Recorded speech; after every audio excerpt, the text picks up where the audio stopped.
Anda kembali di Breaking News Kompas TV. Saudara, kita masih membahas undangan makan siang dari Presiden Joko Widodo kepada 3 bakal calon presiden yang sudah lolos tes kesehatan di Komisi Pemilihan Umum. Kita masih membahasnya bersama dengan Burhanuddin Muhtadi, Direktur Eksekutif Indikator Politik Indonesia. Mas Burhan, kalau tadi pertanyaan saya adalah soal elektabilitas baca pres. Apakah mungkin langkah ini bisa mempengaruhi elektabilitas salah satu atau salah dua dari baca pres yang diundang oleh Presiden Jokowi, Mas Burhan? Saya kira pengaruhnya minimal ya, karena tiga-tiganya diundang oleh presiden. Artinya tidak ada calon presiden tertentu yang mendapatkan semacam keistimewaan dari Presiden Jokowi, karena ketiganya diundang. Dan menurut saya lepas dari persoalan elektabilitas, justru dari sisi citra positif, itu Presiden Jokowi yang akan banyak mendapatkan insentifnya. Karena kalau kita lihat dari data, kita punya survei terakhir yang kita rilis beberapa hari lalu, itu semakin ke sini, itu makin besar ekspektasi publik agar Presiden Jokowi berlaku netral.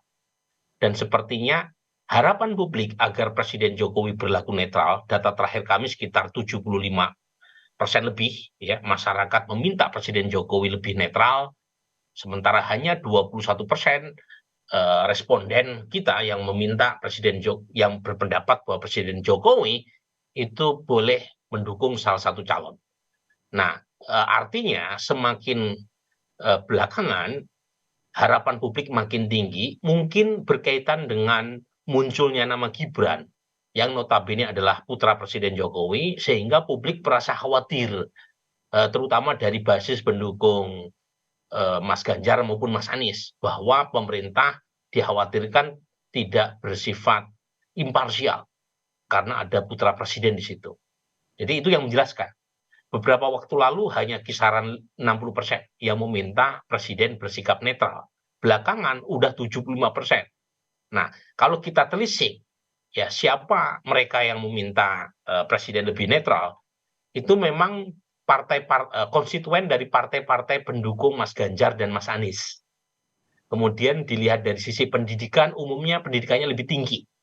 Mereka yang meminta presiden lebih netral. Sementara responden publik ya yang menilai Presiden Jokowi boleh mendukung salah satu calon, tadi data nasionalnya, agregat nasionalnya 21%, itu umumnya adalah konstituen partai-partai pendukung Pak Prabowo. Jadi ada unsur partisan tuh berdasarkan temuan kita atas pertanyaan apa yang sebaiknya presiden ambil.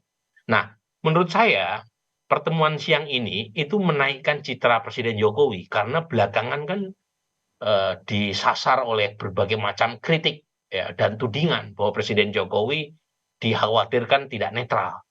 Nah, dengan mengundang ketiga calon ini, insentif politik ya kepada Presiden Jokowi jelas, karena Presiden Jokowi minimal akan dianggap lebih netral meskipun tidak jaminan. Makanya tadi saya bilang perlu ditagih komitmen ini supaya tidak sekedar gimmick.